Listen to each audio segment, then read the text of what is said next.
Hello everyone, चलिए आज की स्टोरी स्टार्ट करते हैं। एक कुम्हार था जो मिट्टी का काम करता था। कुम्हार बहुत ही बुद्धिमान था। वह कई तरह की चीज़ें बनाता था। वह दिए, मटके आदि कई तरह के मिट्टी के बर्तन बनाया करता था और उसकी पत्नी भी उसके काम में उसकी मदद करती थी। कुम्हार सीजन के हिसाब से सारा काम करता था। वह दिवाली पर बहुत सुंदर सुंदर दिए बनाता था और बाज़ार में बेचा करता था। एक दिन कुम्हार मिट्टी के बर्तन बनाते बनाते सोचता है कि आजकल चिल्लम बहुत चलन में है, कल तो मैं चिल्लम बनाऊंगा।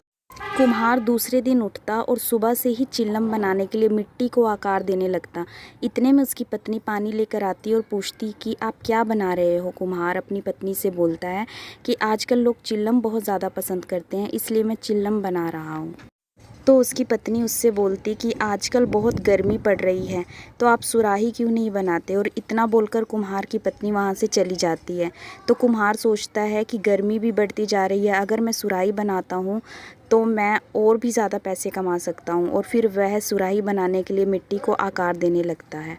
इतने में मिट्टी से एक आवाज़ आती है कि धन्यवाद हो तुम्हारा कुम्हार, जो तुम मुझे सुराही बना रहे हो। तो कुम्हार पूछता है तुम मुझे धन्यवाद क्यों कर रही हो। मिट्टी कहती है कि तुम्हारे पास एक विचार ने मेरी पूरी ज़िंदगी ही बदल दी। तो कुम्हार पूछता है मैंने तुम्हारी ज़िंदगी कैसे बदल दी। मिट्टी कहती है तुम पहले मुझे एक चिल्लम का आकार दे रहे थे, जिससे मैं एक चिल्लम बनकर खुद भी जलती और लोगों को भी जलाती। लेकिन अब तुम मुझे एक सुराही का आकार दे रहे हो, जिससे मैं एक सुराही बनूंगी जिसमें शीतल जल भरा होगा, जिसमें मैं बिल्कुल ठंडी रहूंगी। और जो भी प्यासा होगा इस शीतल जल को पिएगा और वो भी ठंडे पानी से अपनी प्यास बुझा सकेगा। तुम्हारे इस विचार से तो मेरा जीवन ही बदल गया। और फिर वह कुम्हार उस मिट्टी से बहुत सी सुराही बनाकर बाज़ार में बेचता।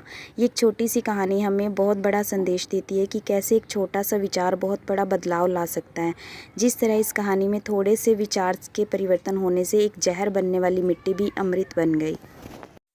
इस कहानी से हमें ये खास सीख मिलती है कि हमें अपने विचारों पर भी अच्छे से विचार करना चाहिए, क्योंकि एक गलत विचार और एक सही विचार में थोड़ा ही अंतर होता है, जिससे हम या तो बहुत अच्छा कर सकते हैं या हम किसी गलत रास्ते पर भटक सकते हैं। जीवन में विचार की बहुत अहमियत होती है और हमें अपने विचार ही पूरी दुनिया में सफलता दिला सकते हैं, क्योंकि माइक्रोसॉफ्ट भी एक विचार ही था, अंतरिक्ष में जाना भी किसी का एक विचार ही था और एप्पल कंपनी भी कभी एक विचार ही थी।